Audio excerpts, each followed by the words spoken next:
ഇനി നോക്കാം പ്രവാസ ലോകത്തെ വാർത്തകൾ.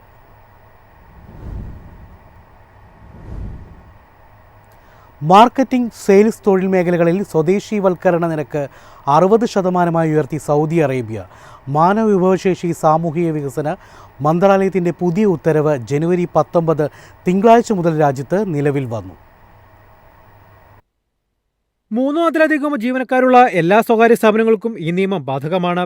സ്വകാര്യ മേഖലയിൽ സ്വദേശികൾക്ക് കൂടുതൽ തൊഴിലവസരം ഉറപ്പാക്കുക എന്ന ലക്ഷ്യത്തോടെയാണ് ഈ നീക്കം. മാർക്കറ്റിംഗ് മാനേജർ, പരസ്യ ഏജന്റ്, ഗ്രാഫിക് ഡിസൈനർ, ഫോട്ടോഗ്രാഫർ മുതൽ സെയിൽസ് മാനേജർ, റീറ്റെയിൽ ഹോൾസെയിൽ പ്രതിനിധികൾ വരെയുള്ള പ്രധാന തസ്തികകളിലെല്ലാം ഇനി 60% സൗദി പൗരന്മാരായിരിക്കണം.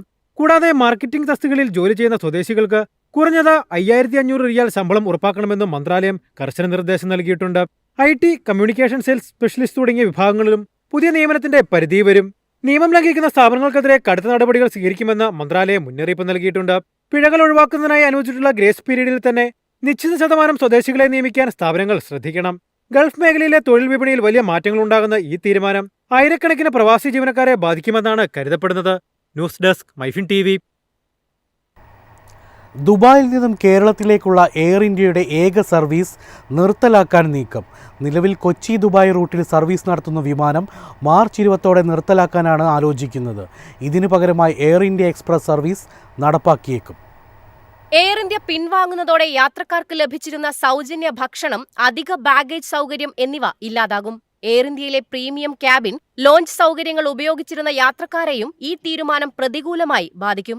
കേരളത്തിലേക്കുള്ള പ്രീമിയം സർവീസുകൾ വെട്ടിക്കുറച്ച് പകരം ഡൽഹി, മുംബൈ റൂട്ടുകൾക്ക് പ്രാധാന്യം നൽകുന്ന കേന്ദ്ര നയത്തിനെതിരെ കടുത്ത അമർഷമാണ് പ്രവാസികൾക്കിടയിലുള്ളത്. മാർച്ച് 29 മുതൽ എയർ ഇന്ത്യ എക്സ്പ്രസ് ആയിരിക്കും സർവീസ് നടത്തുകയെന്ന് ട്രാവൽ ഏജൻസികൾക്ക് അനൌദ്യോഗിക വിവരം ലഭിച്ചിട്ടുണ്ട്. എന്നാൽ എയർ ഇന്ത്യയുടെ ഭാഗത്തുനിന്ന് ഇതുവരെ ഔദ്യോഗിക അറിയിപ്പുകളൊന്നും പുറത്തുവന്നിട്ടില്ല. കൊച്ചിക്ക് പുറമെ ഹൈദരാബാദിലേക്കുള്ള എയർ ഇന്ത്യ സർവീസും ഇത്തരത്തിൽ നിർത്തലാക്കാൻ നീക്കമുള്ളതായാണ് റിപ്പോർട്ടുകൾ. പ്രതിദിന സർവീസ് ഇല്ലാതാകുന്നത് സാധാരണക്കാരായ പ്രവാസികളുടെ യാത്രയെയും ബാഗേജ് ആനുകൂല്യങ്ങളെയും കാര്യമായി ബാധിക്കും. സാധാരണക്കാർ മുതൽ ബിസിനസ്സുകാർ, താരങ്ങൾ, സമ്പന്നർ വരെ കുറഞ്ഞ നിരക്കിൽ ഇക്കോണമി, ബിസിനസ് ക്ലാസ്സിൽ പതിവായി യാത്ര ചെയ്യാൻ ആശ്രയിച്ചിരുന്ന എയർ ഇന്ത്യ നിർത്തലാക്കുന്നത് മലയാളികൾക്ക് മാത്രമല്ല മറുനാട്ടുകാർക്കും വൻ നഷ്ടമാണ്. News desk, MyFin TV.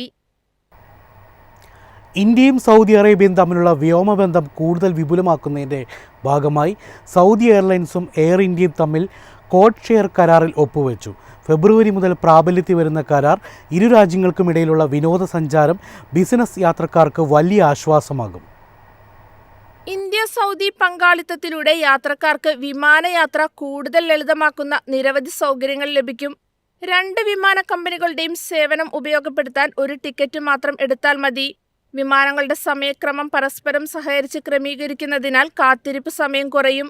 ഈ സഹകരണത്തിലൂടെ ഇരു വിമാന കമ്പനികളുടെയും യാത്രക്കാർക്ക് ഒരൊറ്റ ടിക്കറ്റിൽ തന്നെ കൂടുതൽ നഗരങ്ങളിലേക്ക് യാത്ര ചെയ്യാൻ സാധിക്കും.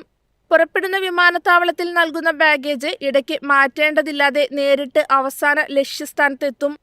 മുംബൈ, ദില്ലി എന്നിവ വഴി കൊച്ചി, അഹമ്മദാബാദ്, ബംഗളൂരു, കൊൽക്കത്ത, ഹൈദരാബാദ്, ചെന്നൈ, ലക്നൗ, ജയ്പൂർ തുടങ്ങി 15-ലധികം ഇന്ത്യൻ നഗരങ്ങളിലേക്ക് സൗദി യാത്രക്കാർക്ക് കണക്ഷൻ ഫ്ലൈറ്റുകൾ ലഭിക്കും.